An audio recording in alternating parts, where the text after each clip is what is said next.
வணக்கம், welcome to சுவை 6. வாங்க இன்றைக்கி சூப்பரான செம்ம டேஸ்ட்டான ரெசிபி பார்க்கலாம். ஃபஸ்ட்டே நான் சொல்லிட்டேங்க, இது ரொம்ப சூப்பராக இருக்கும். இது என்னென்னு பார்த்தீங்கன்னா நாட்டுக்கோழி குழம்பு. ரொம்ப டேஸ்ட்டாக இருக்குங்க. சின்ன வெங்காயம் சேர்த்துக்கிட்டோம், பூண்டு சேர்த்துக்கலாம், இஞ்சி சேர்த்துக்கலாம், நல்லா வதக்கி விட்டுக்கலாங்க.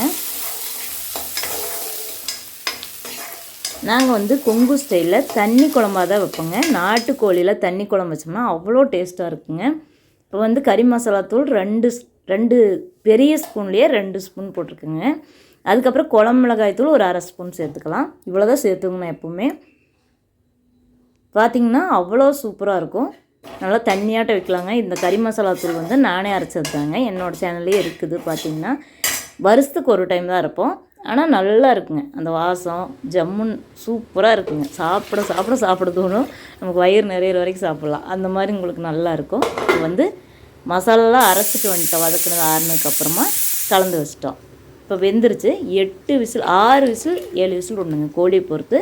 கொஞ்சம் பெரிய கோழி அப்படின்னா 7 விசில் விடணுங்க. சின்ன கோழினா 6 விசில் விட்டால் போதும். தேங்காய் தனியாக கொஞ்சமாக அரைச்சி ஊற்றிக்கலாங்க. தேங்காய் பாலாகவும் ஊற்றலாம், தேங்காயாகவும் ஊற்றலாம், எப்படி வேணால் ஊற்றலாம். கொஞ்சமாக ஊற்றினா போதுங்க. டேஸ்ட் அட்டகாசமாக இருக்குங்க. பாருங்கள் எவ்வளோ தண்ணியாட்டிருக்குன்னு. இப்படி தான் நாங்கள் நாட்டுக்கோழி குழம்பு வைப்போங்க. மட்டன்லேயே தண்ணி குழம்பு வைப்போம். இருந்தாலும் நாட்டுக்கோழின்னு இந்த மாதிரி குழம்பு தாங்க ரொம்ப சூப்பராக இருக்கும். எங்களுக்கு ரொம்ப பிடிக்கும். ரொம்ப டேஸ்டியான ரெசிபி இது. பாருங்கள், இருக்கிற கறி தனியாக எடுத்து வறுப்போம். அது நான் வீடியோ ஏற்கனவே கொடுத்துருப்பேன் பாருங்கள். அப்படி இல்லைன்னா அப்படியே விட்டுருவோம். நல்லாயிருக்கும், சூப்பராக இருக்குங்க. இது இட்லிக்கு நல்லாயிருக்கும், சாதத்துக்கு சூப்பராக இருக்குங்க.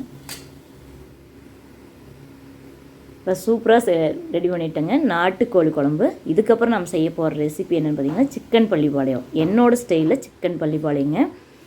அதுவும் நல்லாயிருக்கும். நாட்டுக்கோழியில் செய்யும்போது ரொம்ப சூப்பராக இருந்ததுங்க.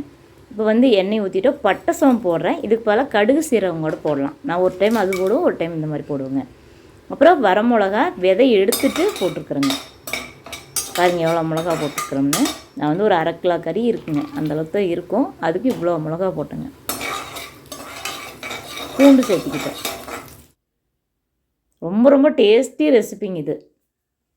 இப்போ சின்ன வெங்காயம் சேர்த்துக்கிட்டோம்.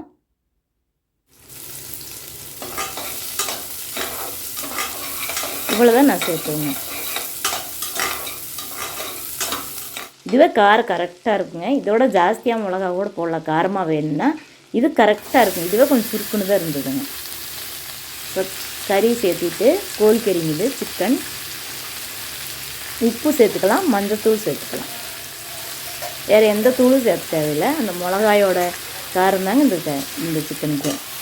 நாட்டுக்கோழி செம்மையாக இருந்ததுங்க. இந்த சிக்கன்லேயும் செய்வோம், பிராய்லர் சிக்கன்லேயும் செய்வோம்.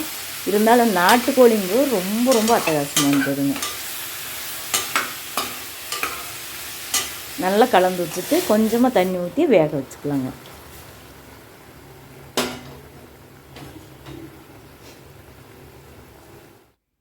இதுக்கு அதே மாதிரி 6 விசில் கோழியை பொறுத்து விடணுங்க. 6 விசில் 7 விசில் விடணும்.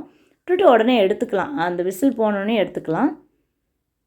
விசில் அதான் உங்களுக்கு ஆவி அடங்கினோடனே எடுத்துக்கலாம். அதுக்கப்புறமா தண்ணி வற்ற வச்சுட்டு அதுக்கப்புறமா கடைசியாக தேங்காய் சேர்த்தணுங்க.